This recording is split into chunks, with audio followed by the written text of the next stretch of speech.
Bonjour et bienvenue dans cette capsule dans laquelle on va aborder la circulation du sang dans le cœur. Tout d'abord, le cœur est un muscle parmi les muscles les plus importants de notre organisme. Il se contracte et en se contractant, il va permettre au sang de circuler dans tout l'organisme. Rappelle-toi, on a déjà identifié que le cœur est composé par un côté droit et un côté gauche. Et les deux ne communiquent pas ensemble directement. En fait, le sang, il va être toujours renvoyé de l'oreillette vers le ventricule. Il va sortir par des veines, etc. Voyons maintenant comment ça fonctionne, cette circulation à l'intérieur du cœur. Et comme ça fait une boucle, donc peu importe le point de départ, ça va finir par arriver à la fin. Donc, tout d'abord, moi je commence toujours par le côté droit. Mais si toi tu es à l'aise pour commencer par le côté gauche aussi, tu peux le faire. Donc, le sang arrive dans le côté droit par les veines caves supérieures et les veines caves inférieures. Et comme le sang arrive des organes, il est riche en dioxyde de carbone. Il arrive où? Il arrive au niveau de l'oreillette droite. L'oreillette droite, à son tour, qu'est-ce qu'elle va faire? Elle va se contracter. Le sang va traverser la valvule auriculo-ventriculaire droite et il va arriver au niveau du ventricule droit. Le ventricule droit, à son tour, il va se contracter, il va envoyer le sang vers le tronc pulmonaire et en traversant le tronc pulmonaire, il va traverser les valvules sigmoïdes pulmonaires. Par la suite, le sang va sortir par les artères pulmonaires droite et gauche pour arriver au niveau des poumons. Lorsqu'il arrive au niveau des poumons, le sang va faire son échange au niveau des capillaires des cellules des poumons. Par la suite, le sang, il va être chargé en oxygène, il va revenir par les veines pulmonaires droite et gauche. Le sang rentre à ce moment dans l'oreillette gauche.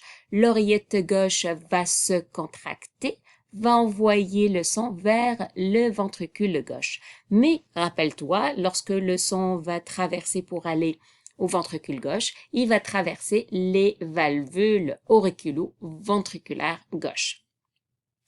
Par la suite, le ventricule gauche, il va se contracter, il va envoyer le sang à travers l'aorte qui va, en passant par les valvules sigmoïdes aortiques. Par la suite, le sang arrive au niveau de l'aorte, d'accord? L'aorte va être fragmentée et en plusieurs artères qui vont permettre au sang d'aller vers les différents organes de l'organisme.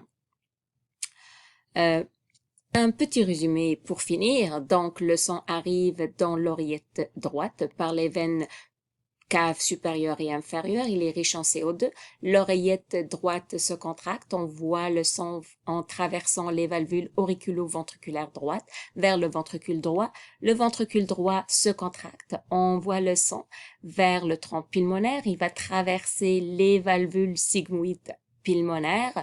Par la suite, le sang va traverser les artères pulmonaires pour arriver vers les poumons.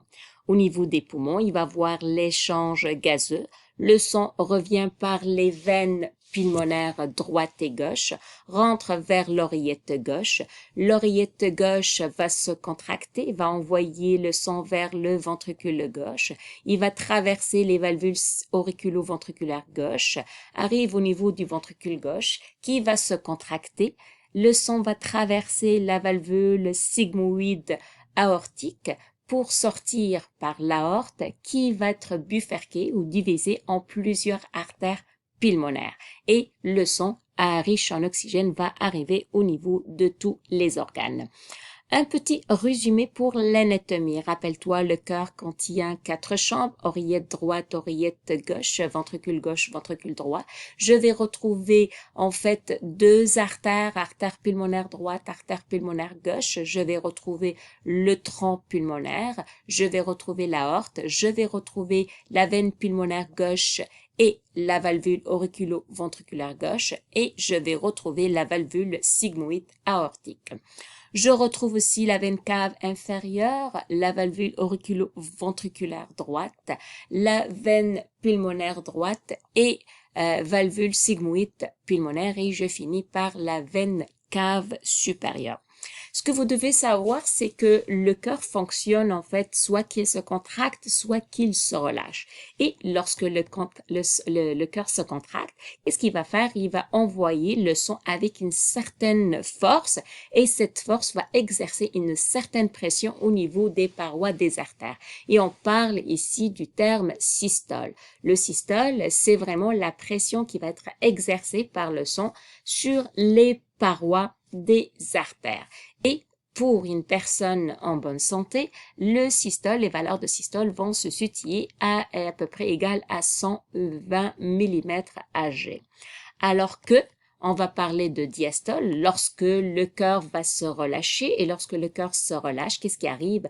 Le sang va rentrer à l'intérieur, donc j'ai moins de pression sur les parois des vaisseaux sanguins. Et généralement, cette valeur, chez une personne en bonne santé, elle va se situer aux alentours de 80 mm Hg. Et avec ça, on a terminé la circulation du sang à l'intérieur du cœur. Pour la prochaine capsule vidéo, on va parler de la circulation pulmonaire et la circulation systémique.